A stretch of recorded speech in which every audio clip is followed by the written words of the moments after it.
Viewers, welcome to my new video. আজকের ভিডিওটা খুব ইন্টারেস্টিং হতে চলছে।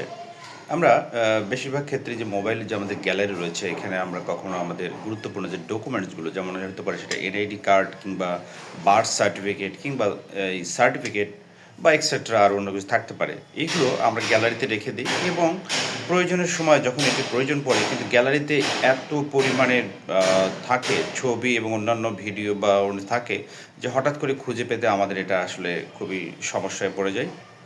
তো আমি একটি টেকনিক আপনাদের সামনে তুলে ধরতেছি, যার সেটি ব্যবহার করলে, যেটা আমি ব্যবহার করে থাকি আর কি, সেটি আপনাদের সামনে শেয়ার করছি। তো ভিডিওটা দেখতে থাকুন, আশা রাখি ভিডিওটা ভালো লাগে। তো যে কাজটি প্রথমে করতে হবে, আমি প্রথমে আমার যে ড্রাইভ রয়েছে, গুগল ড্রাইভে চলে আসলাম।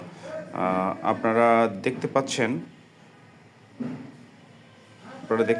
আমি আমার ইমেইল অ্যাকাউন্ট সম্বলিত ড্রাইভে প্রবেশ করলাম। আপনারা ইতিমধ্যে দেখতে পাচ্ছেন যে এখানে আমার কয়েকটি ফোল্ডার আমি তৈরি করে রেখেছি, সার্টিফিকেট এবং আলাদা আলাদা এইভাবে।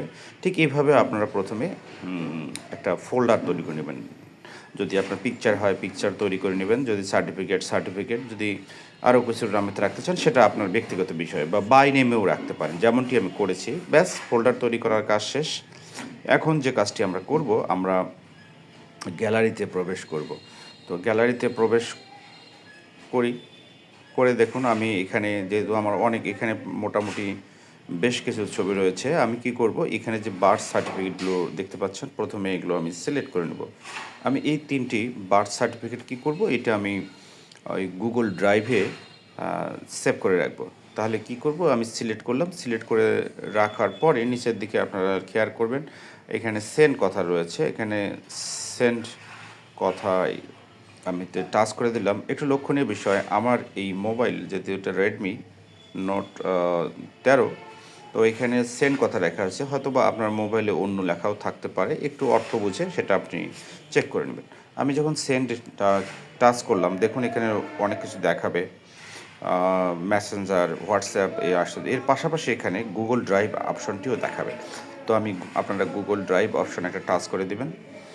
দেওয়ার পরে এখানে দেখা যাচ্ছে অ্যাকাউন্ট। আচ্ছা, এখানে অ্যাকাউন্টে কি আসলে আপনি যে গুগলের ড্রাইভে যে ফোল্ডারগুলো তৈরি করে রেখেছেন, সেটা কোন ইমেইলের অধীনে, আপনার মোবাইলে একটা ইমেইল নাম্বারও থাকতে পারে। যেহেতু আমার এখানে একাধিক ইমেইল নাম্বার রয়েছে, যার কারণে আমাকে এখান থেকে চুজ করে নিতে হবে যে ইমেইলের অধীনে আমি ফোল্ডারগুলো তৈরি করে রেখেছি। তারপরে এখানে দেখুন লোকেশনে এখানে এসে যে ফোল্ডারগুলো তৈরি করে রেখেছিলাম, সেই ফোল্ডারগুলো লিস্ট এখানে দেখাবে। আপনি যে ফোল্ডারে এই বার্থ সার্টিফিকেটগুলো রাখতে চান, সেটা সিলেক্ট করে দিবেন। তো এক্ষেত্রে আমি এখানে নিচে লেখা রয়েছে সৌহার্দ্য, আমি একটি টাচ করে দিলাম। দেওয়ার পরে কী করব, সিলেক্ট করে দিব। এরপর উপরে যে আপলোড কথা রয়েছে, এই আপলোড একটা আপনারা টাচ করে দেবেন। তো এখানে দেখাচ্ছে প্রিপারিং টু আপলোড হয়ে গেছে। তো আমরা কি করব, এখন সরাসরি ব্যাকে এসে আমরা গুগল ড্রাইভে প্রবেশ করব। গুগল ড্রাইভে আমরা প্রবেশ করি। গুগল ড্রাইভে প্রবেশ করে এই সৌহার্দ্য নামে যে ফোল্ডারটি রয়েছে, এখানে আমরা ক্লিক করে দিলাম। দেখুন বন্ধুরা, এখানে অলরেডি চলে এসেছে। তো এটা তো আমি এখন অনলাইনে আছি। এমন হতে পারে যখন আমি এমন একটা জায়গায় চলে গিয়েছি যেখানে আসলে মানে মোবাইল ডাটা কানেকশন নেই কিংবা ওয়াইফাই নেই। তো সেক্ষেত্রে তো আমাদের এটা দেখতে পারবো না। তাহলে কি করতে হবে, আমরা যে 3 ডট রয়েছে, এই 3 ডটে একটা টাচ করে দেবো। দেওয়ার পরে এখানে রয়েছে মেক অ্যাভেলেবল অফলাইন, এখানে আমরা টাচ করে দেবো। অনুরূপভাবে যে কয়টি আছে সেটা তো আমরা মেক অ্যাভেলেবল অফলাইন করে দেবো। মেক অ্যাভেলেবল অফলাইন, তাহলে কি ঘটবে, তাহলে যদি আচ্ছা, আমি আপনাদেরকে দেখানোর চেষ্টা করছি। আমি ওয়াইফাই সংযুক্ত আছি, ওয়াইফাইটি এখানে বর্তমানে আমি অফ করে দিলাম। অফ করে দেওয়ার পর আমি যদি এই ড্রাইভে প্রবেশ করে যদি আমি আমার সেই ইমেইলে চলে যাই, এরপর আমি যে ফোল্ডারে রেখেছি সেই ফোল্ডারটি ওপেন করার পর যদি আমি এখন টাচ করি, তাহলে দেখুন এটা কিন্তু ওপেন হবে। বন্ধুরা দেখুন, আমি এখানে কিন্তু কোনো ডাটা কানেকশন ব্যবহার করিনি। দেখুন এখানে ডাটা কানেকশন বন্ধ, ওয়াইফাই বন্ধ, তারপরেও এইটা কিন্তু এখানে চলে এসেছে।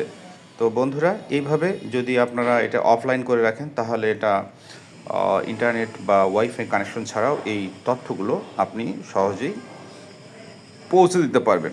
এখন বিষয় হলো, যদি আপনি তো গুগল ড্রাইভে এখানে রেখেছেন, যেমন আমি এটা রেখেছি, এই এই ডকুমেন্টটি যদি কাউকে দেওয়ার প্রয়োজন পড়ে, তাহলে আপনি বিভিন্নভাবে সেটা আপনি দিতে পারেন। আপনি এটা স্ক্রিনশট নিয়েও দিতে পারেন, অথবা কি করবেন, এখান থেকে টাচ করে এখানে ডাউনলোড নামে একটি অপশন আছে।